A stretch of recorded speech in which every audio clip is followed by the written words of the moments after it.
they called you? Oh man, I think it was. Excuse me. You're good. Watching football. I think that's what I've been doing the last couple of weeks. It's good to be back into it.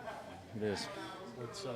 What's these last 24, 48 hours been like? Do you feel like you're kind of going through a crash course here, trying to get ready for Sunday? Yeah, that's what we're doing.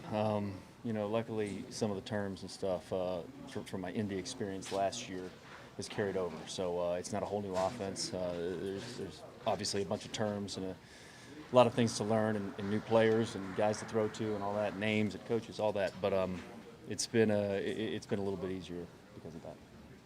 How about your relationship with Pep, and do you think that's part of the reason why you're here? I met Pep when I got here, so I actually missed Pep last year. But I think a lot of that carryover from Indianapolis is going to help me this week and in the future. So maybe that has something to do with it. Charlie, when you're sitting at home waiting, are you just waiting for a call and expecting that it's going to come, or is there doubt whether or not it's going to come at all? I kind of thought there was probably better than 50-50 chance I'd be on a team at some point this year, but you never know. So you just you work hard, stay in shape, kind of occupy your time that way. I'm used to playing football. I started doing this, like '93, I think. So it's the first time I've been sitting at home or in the fall with nothing to do. So you go and you work out. That's what you do. And when the time comes, you're able to get through a practice, and if they need you in the game, go out there and compete and help win the game. Where is your home? Atlanta, Georgia. What do you think about the nickname you've acquired? I guess it's been around for a while. I've never called myself that. So. Do you recall, or what do you recall about that big comeback the Browns had, the game that you played in Tennessee? Yeah, that was tough. It started. I came in that game before halftime, and it started as good as it could have for the Titans, the team I was on at the time. But after that one, those are the ones that are tough and they stick with you. It was a bad game. It's probably the worst one I've been a part of. So, hopefully I can change that. How much could you do if they asked you if you had to go in? Yeah, I hope operate the offense. That's what my plan is. I feel confident that I can do that. You go in there, obviously you don't have reps with these plays and these players, and kind of first and foremost is to not make the critical mistake. But if you're called on to make a throw to win the game, I expect to do that. There was also another game, I think, when you were with Seattle. You played against. Yeah, that one was worse, actually. Yeah, I take it back. That one was worse, but I felt worse. Than one 2 years ago. But yeah, there's been some not great stuff against this team. Hopefully, I can change that if given the opportunity. So now maybe you can make things good happen on the other side. Exactly. That's how you got to think of it.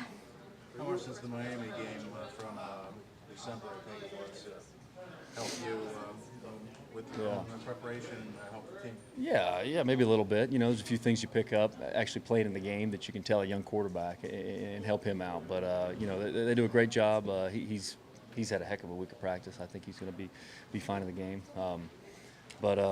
Anything that I can remember from playing these guys, it's a physical front. Protect yourself in there type stuff. I've been trying to help him as well. Are you aware of the quarterback history here at all? Yeah, there's been a lot of quarterbacks. Is it? Five starters in the last 5 games going back to last season. Is that mind-boggling to you? It's NFL.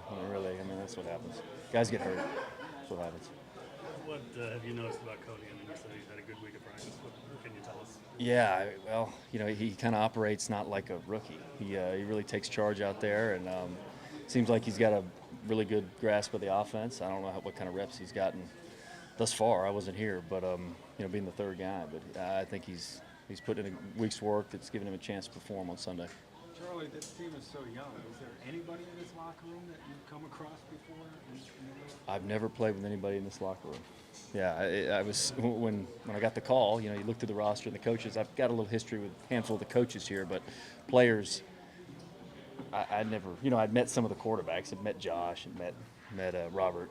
Playing against him, but I didn't know anybody, and that's kind of made me feel a little bit old too. I used to know everybody in the league, so it's been a little bit different. Yeah, what's that like? Besides the playbook, you've seen guys you've never met before. Yeah, it's kind of cool, you get to see, wow, look at that guy. That guy's, flashing some, that's pretty neat. But I actually had somebody say, hey, how many years you been in the league? Didn't know who I was. One of the younger guys, And I said, this is my 11th year. And they're like, oh, my gosh. You know, they don't know who I am. So I don't know what to think of that. You haven't seen the sarcastic artwork on Twitter, have you? With you in the middle, with the Last Supper photo with you in the middle and all the other Oh, words. I have that one over my mantle in my house. No, The authentic one, though, right? no. Yeah, I've seen that type of stuff before. I don't own any of that, no. Are you amused by it at all, or? Yeah, I think it's pretty funny. I do. And when you look, you know, at some of the guys on the team and just being here the short amount of time that you have, you can see that there's some playmakers on this team. You're probably slapping your forehead when Corey Coleman broke his hand yesterday, but you can see that, you know, there's some guys on the line, some playmakers. Yeah, that was unfortunate yesterday with Corey, but yeah, there's some guys to throw it to, guys to hand it to. I think I'm front. You know, I've just got Joe Thomas there. You know, he's an incredible force there, Hall of Fame player. So, yeah, there's some talent. Everybody's young and learning how to play together. It seems like, but I hope it'll happen fast. And I think there's good things ahead for Cleveland. You find it funny at all? You spent so much of your pro career on the West Coast. Now you're working your way back to your roots, aren't you? Back east, yeah, exactly. I guess this isn't the South anymore. I was in the South the last 2 years, but yeah, it's back east. Been kind of all around. That's kind of when I introduced myself to the team in the meeting room. It was like, this is who I am, and I've been everywhere. I've been all around. So it's been kind of fun. Have you talked to Joe Thomas? Joe has had the unfortunate experience of actually having to introduce himself in the huddle in the middle of a game to a quarterback before. So being the new guy, have you at least said hi to Joe? Or Joe said hi to you? Yeah, I've met Joe for sure. That's a guy you definitely want to be on good terms with. I think if I were to get in the game, there's a chance at some of the other linemen I haven't met before. So maybe you introduce yourself real quick, and hey, let's go to work.